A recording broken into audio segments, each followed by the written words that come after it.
अल्हम्दुलिल्लाहि वहदा वस्सलातु वस्सलामु अला मन ला नबिय्य बअदह अऊज़ु बिल्लाहि मिनश शैतानिर रजीम लैसा अलल अअमा हरजुन वला अलल अअरज हरज। लैसा नहीं है अलल अअमा अंधे पर हरजुन कोई तंगी, वला अलल अअरज हरजुन और न ही लंगड़े पर कोई तंगी, वला अलल मरीज़ हरजुन और न ही बीमार पर कोई तंगी हरज, वला अला अनफुसिकुम और न ही तुम पर कोई तंगी है अन तअकुलू के तुम खाओ मिन बुयूतिकुम अपने घरों से,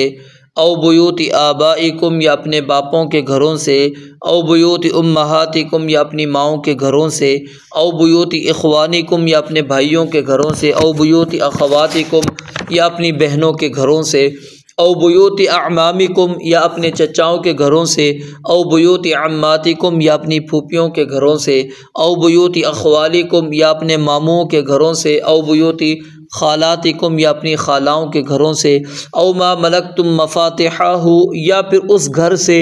जिस घर की यानी चाबियाँ तुम्हें दे दी गई हो, जिसकी चाबियों के तुम मालिक बने हो, औ सदीक़िकुम या अपने दोस्त के घर से। लैसा अलैकुम जुनाहुन तुम पर कोई गुनाह नहीं है अन तअकुलू जमीअन औ अश्तातन कि तुम इकट्ठे खाओ या अलग अलग खाओ। फ़इज़ा दखलतुम बुयूतन फ़सल्लिमू अला अनफुसिकुम तहिय्यतम मिन इंदिल्लाहि मुबारकतन तय्यिबा। जब तुम किसी तरह के घरों में दाखिल हो, दखलतुम बुयूतन जब तुम दाखिल हो, बुयूतन किसी तरह के घरों में, फ़सल्लिमू अला अनफुसिकुम तो अपने आप पर सलाम करो यानी अपने लोगों पर सलाम कहो।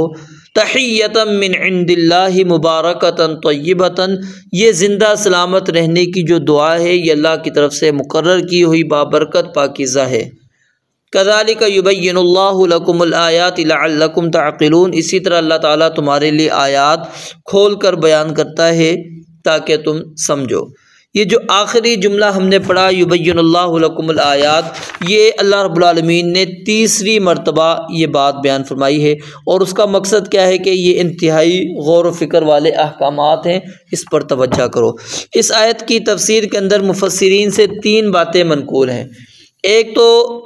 तफसीर ये है कि ये दो हिस्सों पर मुश्तमिल आयत है। पहली जो आयत है लैसा अलल अअमा हरजुन वला अलल अअरज हरजुन वला अलल मरीज़ हरज, यहाँ तक आयत का जो ताल्लुक़ है वो कहते हैं इसका ताल्लुक़ जिहाद के साथ है और इसकी दलील के अंदर सूरह फतह की आयत नंबर 17 और सूरह तौबा की आयत नंबर 91 पेश की जाती है कि उधर भी अल्लाह रब्बुल आलमीन ने यही अल्फाज बयान किए, यहाँ पर भी यही अल्फाज हैं। लिहाजा कहते हैं कि यहाँ पर जिहाद का मसला बयान हुआ है कि ये अगर जिहाद में नहीं जाते तो इन पर कोई हरज नहीं है।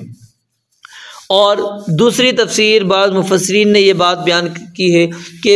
अरब लोग जो हैं वो इस किस्म के माजूर अफराद लोगों के साथ खाना खाने को नापसंद किया करते थे, तो अल्लाह रब्बुल आलमीन ने फरमाया कि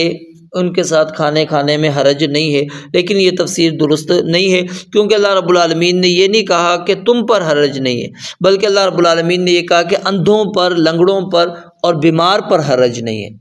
और तीसरी तफसीर और जो ज़्यादा बेहतर है वो यही है कि ये पूरी आयत जो है आखिर तक इसके अंदर एक ही मसला बयान हुआ है और वो मसला क्या है जिसकी वजाहत सैयदना अब्दुल्लाह बिन अब्बास रज़ियल्लाहु ताला अन्हुमा से मौजूद है। और वो क्या है कि जब अल्लाह रब्बुल आलमीन ने सूरह निसा की आयत नंबर 29 नाजिल की, या अय्युहल्लज़ीना आमनू ला तअकुलू अम्वालकुम बैनकुम बिल बातिल के ईमान वालों आपस में अपना माल आपस में बातिल तरीके से, नाजायज़ तरीके से ना खाओ। तो सहाबा किराम ने कहा कि अल्लाह रब्बुल आलमीन ने हमें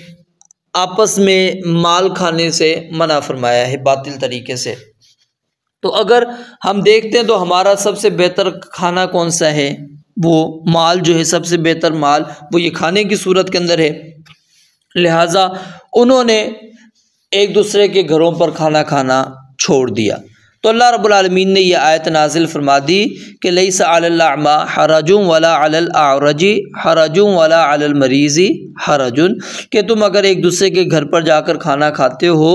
या फिर तुम इन रिश्तों में जो अल्लाह रब्बुल आलमीन ने इस आयत के अंदर जिक्र किए उनके घरों पर जाकर खाते हो, इसमें कोई भी हरज नहीं है। तो यहाँ पर अल्लाह रब्बुल आलमीन ने दर हकीकत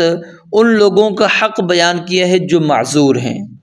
कि तुम्हारा ये हक़ है कि अपनी भूख मिटाने के लिए आप हर जगह और हर घर से खा सकते हो, तुम्हें कोई भी रुकावट नहीं है, कोई भी तुम पर हरज और तंगी नहीं है। तुम अपने जहन से ये बात निकाल दो कि वो मेरे लिए माल हराम है, नहीं, तुम्हारे लिए वो माल हलाल है, जायज़ है। इसी तरह इमाम मुजाहिद रहमतुल्लाह अलैह ने इस आयत के अंदर ये तफसीर भी बयान फरमाई है कि कोई बंदा इस किस्म के माजूर को लेकर वो अपनी फूफी के घर मिसाल चला जाता, अपने मामू के घर चला जाता, या अपने इन रिश्तों में से किसी के घर पर लेकर चला जाता था, तो जो माजूर अफराद होते थे वो उनके साथ जाते थे, तो वहाँ पर खाना खाने को कराहत महसूस करते थे कि ये तो इसका घर नहीं है। तो अल्लाह रब्बुल आलमीन ने इस आयत में को उतार कर उनके लिए रुख्सत नाजिल फरमा दी कि कोई मसला नहीं है, तुम अगर इन घरों में जाते हो खा लो, तुम्हें कोई हरज भी नहीं है। तो अब इसके बाद क्या है, आम लोगों का अल्लाह रब्बुल आलमीन ने जिक्र किया। पहले तो लैसा अलैहिम हरजुन, ये माज़ूर लोगों का जिक्र किया ना, अब इसके बाद आम लोगों का जिक्र किया कि वो अपने घरों से या उन घरों से खा सकते हैं जिनका जिक्र यहाँ पर मौजूद है। अब आपने किसी के यहाँ खाना खाना है तो उसकी कोई शर्त मौजूद नहीं है कि साहिब खाना बाकायदा आपको इजाज़त दे तो आप खाएंगे, वगरना ख़यानत होगी, नहीं। आदमी अगर इनमें से किसी के घर जाए और घर का वहाँ पर मालिक मौजूद ना हो और उसकी बीवी बच्चे खाने को पेश करें तो बिला तकल्लुफ़ वहाँ से बंदा खा सकता है। अगर आपके सामने खाना सामने लाकर रख दिया गया है तो मज़ीद आप कहेंगे जी इजाज़त दे, इस तरह की बात करना ये तकल्लुफ़ है। और यहाँ पर एक सवाल है कि अपने घरों से तो हर शख्स ही खाता है, फिर ये कहने की क्या हिकमत है कि तुम पर कोई गुनाह नहीं कि तुम अपने घरों से खाओ। इसका जवाब ये है कि इसमें अल्लाह रब्बुल आलमीन ने जो बात बयान की है, दो हिकमतें मालूम होती है। एक है कि अपने घरों से ही खाने और मज़कूरा रिश्तेदारों के घरों से खाने में कोई फ़र्क नहीं है, यानी दोनों की हैसियत एक है। जिस तरह आप अपने घरों से खा सकते हो ऐसे ही उन लोगों के घरों से भी खा सकते हो। और दूसरी हिकमत यह है कि अपने घरों के अल्फाज में अपने घर के अलावा अपनी औलाद का घर भी शामिल है। इस बात की दलील क्या है, इस आयत में खाने की इजाज़त के सिलसिले में औलाद का अलग ज़िक्र अल्लाह रब्बुल आलमीन ने नहीं किया। और नबी मुकर्रम अलैहिस्सलाम ने फरमाया था कि अंत व मालूका ली अबी का, तू और तेरा माल जो है तेरे बाप के लिए है। तो आबा के अंदर बाप दादा नाना ये ऊपर तक शामिल हो जाएंगे, उम्महात में दादी नानी, और ऊपर तक इख्वान अखवात अमाम अम्मात या अखवाल खालात, ये जो हमने पढ़े इसके अंदर हकीकी भी आ जाते हैं, बाप की तरफ से भी माँ की तरफ से भी, सब के सब, और उनकी औलादें, ये सारी की सारी इसके अंदर शामिल हैं। और इस आयत से बाज़ अहले इल्म ने यह भी इस्तेलाल किया है कि अकारिब में से हर एक का नफ़का दूसरे के ऊपर वाजिब है अगर वो ज़रूरतमंद है। फिर आगे अल्लाह रब्बुल आलमीन ने इन रिश्तों के बाद एक और बात बयान फरमाई, औ मा मलकतुम मफातिहहु, कि आपको किसी ने अपने घर की चाबी दे दी, अपने बाग की चाबी दे दी है, अब बाग में से आप फल खा सकते हैं, घर की चाबी मिल गई है, घर के अंदर जो चीज़ें मौजूद हैं आप खा सकते हैं, इस्तेमाल कर सकते हैं, फ्रिज में से निकाल कर खा सकते हैं, दूध पी सकते हैं, कोई इसके अंदर हरज नहीं है। औ सदीक़िकुम, या फिर तुम्हारा जो दोस्त है, यानी बेतकल्लुफ़ दोस्त, जिनकी अदम मौजूदगी में अगर उनके घर से कोई चीज़ खा ली जाए तो वो नाराज़ नहीं होते, खुश होते हैं, तो उनके घरों से भी आप खा सकते हैं। फिर आगे अल्लाह रब्बुल आलमीन ने फरमाया लैसा अलैकुम जुनाहुन अन ताकुलू जमीअन औ अश्ताता, कि जो शख्स अगर इकट्ठे बैठकर खाना चाहते हैं वो इकट्ठे खा लें, या अलग अलग खाना चाहते हैं तो अलग अलग खा लें, कोई हरज नहीं है। जाहिलियत में इस खाने के मुतालिक दो तरह का गुलूफ पाया जाता था। कुछ लोग तो वो थे जो बिल्कुल अकेला खाना खाते थे,